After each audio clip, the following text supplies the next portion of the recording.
Hi friends, welcome back to my channel. ಎಲ್ಲರೂ ಹೇಗಿದ್ದೀರಾ? Hope ಚೆನ್ನಾಗಿದ್ದೀರಾ ಅಂತ ಭಾವಿಸ್ತಾ ನಾನು ಇವತ್ತು ಸ್ಪೆಷಲ್ ರೆಸಿಪಿಯೊಂದಿಗೆ ಬಂದಿದ್ದೀನಿ. ಅದೇನಪ್ಪ ಅಂದರೆ ನಾಗರ ಪಂಚಮಿ ಸ್ಪೆಷಲ್ ಶೇಂಗಾ ಉಂಡೆ ಅಥವಾ ಶೇಂಗಾ ಲಡ್ಡು ಅಂತ ಕೂಡ ಹೇಳ್ಬೋದು. ಫ್ರೆಂಡ್ಸ್, ಇದನ್ನ ರೆಸಿಪಿ ಬಂದು ನಮ್ಮ ಅತ್ತೆಯಿಂದ ಕಲ್ತಿದ್ದೆ. ನಮ್ಮ ಅತ್ತೆ ಅಂದರೆ ಸೋದರತ್ತೆ, ನಮ್ಮ ತಂದೆ ಅಕ್ಕ ಅವರು ಕಡೆಯಿಂದ ನಾನು ಚಿಕ್ಕ ವಯಸ್ಸಿಂದ ಎಲ್ಲ ಕಲ್ತ್ಕೊಂಡ್ಬಿಟ್ಟಿದ್ದೆ. ಇದನ್ನು ಏನಕ್ಕೆ ಚಿಕ್ಕ ವಯಸ್ಸಿಂದ ಅಂದರೆ ನಾಗರ ಪಂಚಮಿಲೆಲ್ಲ ಸ್ಕೂಲ್ ಹಾಲಿಡೇ ಇರ್ತಿತ್ತಲ್ಲ, ಸೊ ನಾನು ಅವಾಗ ನಮ್ಮ ಅತ್ತೆ ನಾನು ಒಂದೊಂದಾಗಿ ನೋಡಿಕೊಂಡೆ. ಕರ್ಜಿಕಾಯಿ, ಉಂಡೆ ಹಾಗೂ ಸುರಂಗದೊಳಗೆ ಎಲ್ಲ ರೀತಿ ನಾನು ಅವರಿಂದ ಸಹ ಕಲ್ತ್ಕೊಂಡೆ. ಅಡುಗೆ ಮಾಡೋಕ್ಕಿಂತ ಮುಂಚೆ ಕಲ್ತಿದ್ದೆ ನಾನು ಈ ಥರ ತಿಂಡಿಗಳನ್ನ. ಬನ್ನಿ ಫ್ರೆಂಡ್ಸ್, ನಾನು ಮೊದಲಿಗೆ ಶೇಂಗಾ ಉಂಡೆನ ಮಾಡೋದು ಯಾವ ಥರ ಅಂತ ಹೇಳ್ಕೊಡ್ತಾ ಇದ್ದೀನಿ. ಮೊದಲಿಗೆ ಅರ್ಧ ಕೆ ಜಿ ಶೇಂಗಾ, ಹಾಗೆ ಅರ್ಧ ಕೆ ಜಿ ಆರ್ಗ್ಯಾನಿಕ್ ಬೆಲ್ಲದ ಪೌಡ್ರ್ ತೊಗೊಂಡಿದ್ದೀನಿ ಇಲ್ಲಿ. ಹಾಗೆ ಒಣ ಕೊಬ್ಬರಿ ತುರಿನ ಸ್ವಲ್ಪ ನಾನು ಮಿಕ್ಸಿ ಜಾರ್ಗೆ ಹಾಕ್ಕೊಂಡು ಇಟ್ಕೊಂಡಿದ್ದೀನಿ. ನೀವು ಬೇಕಾದರೆ ತುರ್ಕೋಬೋದು. ಸ್ವಲ್ಪ ಬಿಳಿ ಎಳ್ಳು, ಒಂದು 2ರಿಂದ 3 ಸ್ಪೂನ್ ಬಿಳಿ ಎಳ್ಳು ತೊಗೊಂಡಿದ್ದೀನಿ. ಹಾಗೆ ಹುರ್ಗಡ್ಲೆ ತೊಗೊಂಡಿದ್ದೀನಿ, ಅಂದರೆ ಪುಟಾಣಿ, ಸ್ವಲ್ಪ ಅರ್ಧ ಮೌಲು, 2 ಏಲಕ್ಕಿ. ಇದಿಷ್ಟು ನಾನು ಶೇಂಗಾ ಉಂಡೆಗೆ ರೆಡಿ ಮಾಡ್ಕೊಂಡಿದ್ದೀನಿ. ಬನ್ನಿ ಸ್ಟಾರ್ಟ್ ಮಾಡ್ಕೊಳ್ಳೋಣ. ಮೊದಲಿಗೆ ನಾನು ಶೇಂಗಾ ಅಂದರೆ ಕಡಲೆಕಾಯಿ ಬೀಜನ ಸ್ವಲ್ಪ ಹುರ್ಕೊಳ್ತೀನಿ.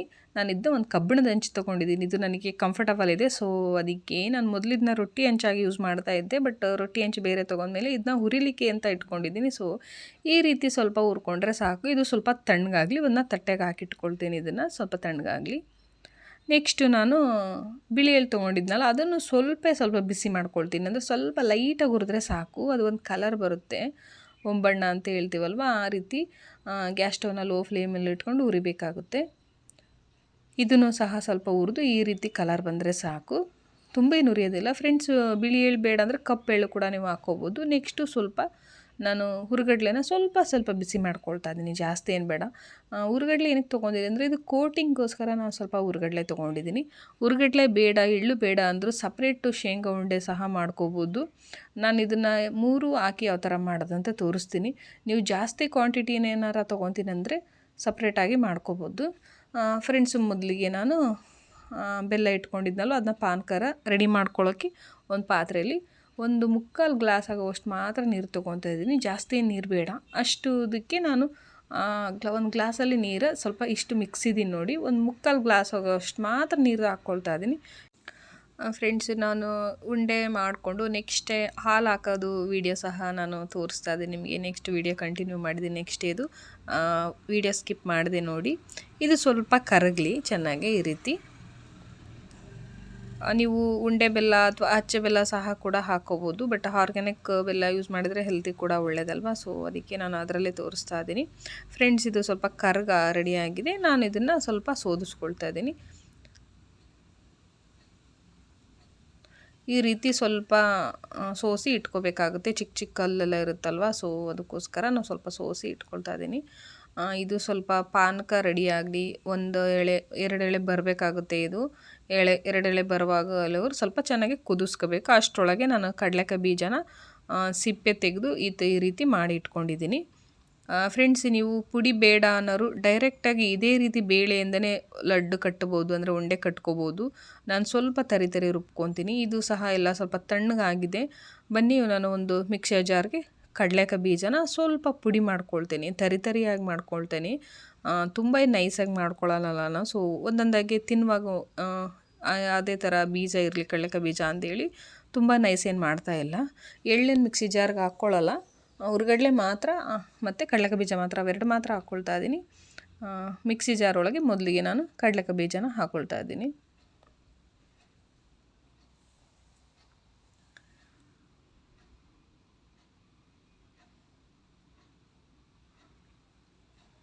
ಈ ರೀತಿ ಸ್ವಲ್ಪ ತರಿ ಪುಡಿ ಮಾಡಿಕೊಂಡ್ರೆ ಸಾಕು. ನಾನು ಇದನ್ನ ಒಂದು ಬೌಲ್ಗೆ ಸರ್ವ್ ಮಾಡಿ ಎತ್ತಿಟ್ಕೊಳ್ತಿದ್ದೀನಿ.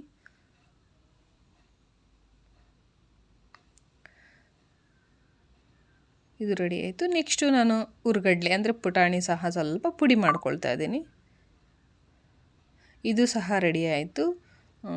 ಬನ್ನಿ ಸ್ಟಾರ್ಟ್ ಮಾಡ್ಕೊಳ್ಳೋಣ. ಯಾವ ಥರ ಒಂದೊಂದಾಗಿ ನಾನು ಹಾಕ್ಕೊಳ್ತೀನಿ ಅಂತ ಹೇಳಿ. ಮೊದಲಿಗೆ ನಾನು ಒಂದು ಈ ರೀತಿ ಬಾಣಲಿ ತೊಗೊಂಡಿದ್ದೀನಿ. ಇದಿಷ್ಟು ಕಡಲೆಕಾಯಿ ಬೀಜ ಪೌಡ್ರನ್ನ ಹಾಕ್ಕೊಳ್ತಾ ಇದ್ದೀನಿ ಇದಕ್ಕೆ ಫುಲ್ಲು. ನೆಕ್ಸ್ಟು ಬಿಳಿ ಎಳ್ಳು ಸಹ ಇದಕ್ಕೆ ಹಾಕ್ಕೊಳ್ತಾ ಇದ್ದೀನಿ.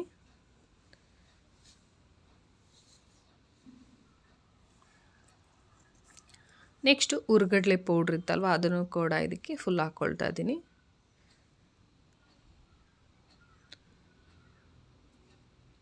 ನೆಕ್ಸ್ಟು ಒಣ ಕೊಬ್ಬರಿ ಪುಡಿಯ ಸಹ ಹಾಕ್ಕೊಳ್ತಾ ಇದ್ದೀನಿ.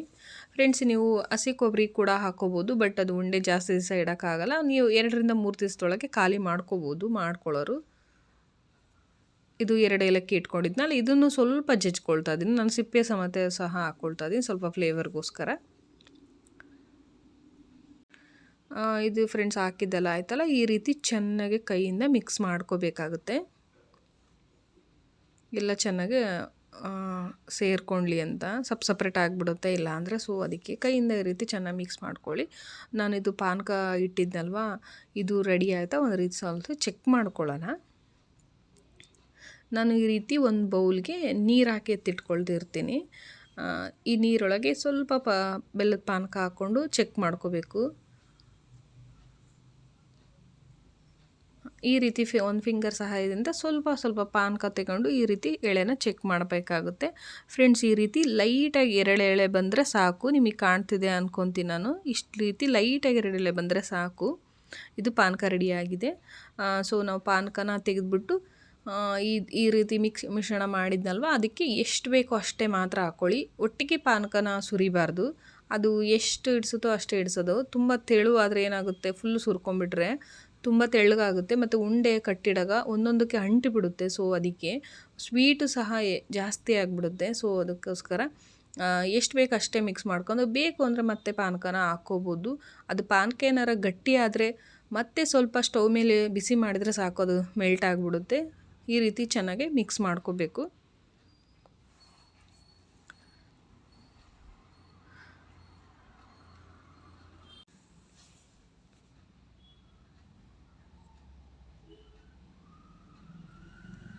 ಫ್ರೆಂಡ್ಸ್, ಇದು ಚೆನ್ನಾಗಿ ಮಿಕ್ಸ್ ಆಗಿ ರೆಡಿ ಆಗಿದೆ. ಇದು ಸ್ವಲ್ಪ ಬೆಚ್ಚಗಿದ್ವಾಗೆ ಉಂಡೆ ಕಟ್ಟಬೇಕಾಗುತ್ತೆ. ತುಂಬ ತಣ್ಣಗಾಗಲಿಕ್ಕೆ ಬಿಡಬಾರ್ದು. ಸ್ವಲ್ಪ ಬೆಚ್ಚಗಿದ್ದರೆ ಸಾಕು. ನಾನು ಸ್ವಲ್ಪ ತುಪ್ಪ ತೊಗೊಳ್ತಾ ಇದ್ದೀನಿ. ಎಣ್ಣೆ ಆದರೂ ತೊಗೋಬೋದು, ತುಪ್ಪ ಆದರೂ ಸಹ ತೊಗೋಬೋದು.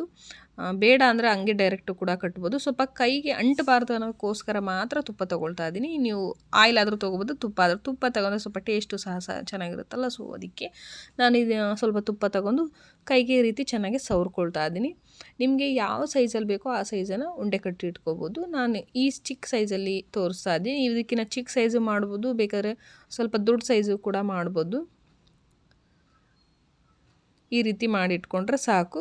ನಾನು ಈ ರೀತಿ ಉಂಡೆ ಕಟ್ಕೊಂಡು ಒಂದು ತಟ್ಟೆಯಲ್ಲಿ ಇಡ್ತಾ ಇದ್ದೀನಿ. ಸ್ವಲ್ಪ ಗ್ಯಾಪ್ ಆಗೇ ಇಡಬೇಕಾಗುತ್ತೆ. ಒಂದಕ್ಕೊಂದು ಅಂಟ್ಕೊಂಡ್ಬಿಡುತ್ತೆ, ಇದು ಬೆಲ್ಲದ ಪಾನಕದ ಉಂಡೆ ಅಲ್ವಾ. ಸೊ ಈ ರೀತಿ ಸ್ವಲ್ಪ ಗ್ಯಾಪ್ ಮಾಡಿ ಇಡಬೇಕಾಗುತ್ತೆ. ಇದು ಸ್ವಲ್ಪ ತಣ್ಣಗಾಗಬೇಕು. ಡೈರೆಕ್ಟಾಗಿ ಡಬ್ಬದಲ್ಲಿ ಇಡಬಾರ್ದು. 1 ಅವರ್ ಅಥವಾ 2 ಅವರ್ ಆಚೆ ಇಟ್ಟರು ಸಾಕಿಲ್ಲ, 1 ಅವರ್ ಇಟ್ಟರೆ ಸಾಕು. ಬೇಗ ಗಟ್ಟಿ ಆಗಿಬಿಡುತ್ತೆ. ಇದು ಆಲ್ರೆಡಿ ಗಟ್ಟಿ ಆಗಿದೆ, ಬಟ್ ಇದು ಅಂಟ್ಕೊಂಡ್ಬಿಡುತ್ತೆ ಒಟ್ಟಿಗೆ ಇಟ್ಟರೆ. ಸೊ ಅದಕ್ಕೋಸ್ಕರ ಸಪ್ರೇಟಾಗಿ ಇಡಬೇಕಾಗುತ್ತೆ.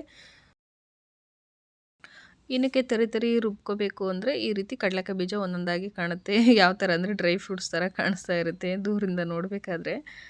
ಟೇಸ್ಟು ಕೂಡ ತಿನ್ನುವ ಚೆನ್ನಾಗಿರುತ್ತೆ. ಸೊ ಅದಕ್ಕೋಸ್ಕರ ಸ್ವಲ್ಪ ತರಿ ರುಬ್ಕೋಬೇಕು. ಫುಲ್ ಫೈನ್ ಪೌಡ್ರ್ ರುಬ್ಬಿಬಿಟ್ರೆ ಟೇಸ್ಟ್ ಇರಲ್ಲ. ಒಂದೊಂದೇ ಬಾಯಿಗೆ ಸಿಕ್ಕರೆ ಮಾತ್ರ ಟೇಸ್ಟ್ ಇರುತ್ತೆ. ಅದು ಕಡಲೆಕಾಯಿ ಬೀಜ ಉಂಡೆ ಅನಿಸ್ಕೊಳ್ಳುತ್ತೆ. ಸೊ ಅದಕ್ಕೆ ರೊಟ್ಟಿ ಪಂಚಮಿ ನೆಕ್ಸ್ಟ್ ಡೇನೇ ಹಾಲು ಹಾಕೋ ಹಬ್ಬ. ಅಂದರೆ ನಾಗಪ್ಪಗೆ ಹಾಲು ಎರಿತೀವಲ್ವ. ಸೊ ಈ ಉಂಡೆ ಮಾಡ್ಕೊಂಡು ಹೋಗ್ತೀವಿ. ಸೊ ಅದಕ್ಕೋಸ್ಕರ ವಿಡಿಯೋ ನೀವು ನೋಡ್ಬೋದು. ನಾಗಪ್ಪಗೆ ನನ್ನ ಮಗ ಹಾಲು ಎರೆಯೋದು. ಐ ಹೋಪ್ ಇವತ್ತಿನ ವಿಡಿಯೋ ಇಷ್ಟ ಆಯಿತು ಅಂದ್ಕೊತೀನಿ. ಈ ವಿಡಿಯೋ ಇಷ್ಟ ಆದರೆ ಮರೀತೆ ಲೈಕ್ ಮಾಡಿ, ಹಾಗೆ ನಿಮ್ಮ ಫ್ರೆಂಡ್ಸ್ ಫ್ಯಾಮಿಲಿಗೆ ಶೇರ್ ಮಾಡಿ. ಹಾಗೆ ನನ್ನ ಚಾನಲ್ ಇನ್ನೂ ಸಬ್ಸ್ಕ್ರೈಬ್ ಮಾಡ್ಕೊಂಡಿಲ್ಲೋ ಪ್ಲೀಸ್ ಸಬ್ಸ್ಕ್ರೈಬ್ ಮಾಡ್ಕೊಳ್ಳಿ. ಹಾಗೆ ಬೆಲ್ ಐಕನ್ ಕೂಡ ಕ್ಲಿಕ್ ಮಾಡಿ. ನಾನು ಯಾವುದೋ ಹೊಸ ವಿಡಿಯೋ ಹಾಕ್ತೀನಿ ನೋಟಿಫಿಕೇಷನ್ ಬರುತ್ತೆ. Thank you for watching. Next ವಿಡಿಯೋಲಿ ಸಿಗೋಣ. ಬಾಯ್.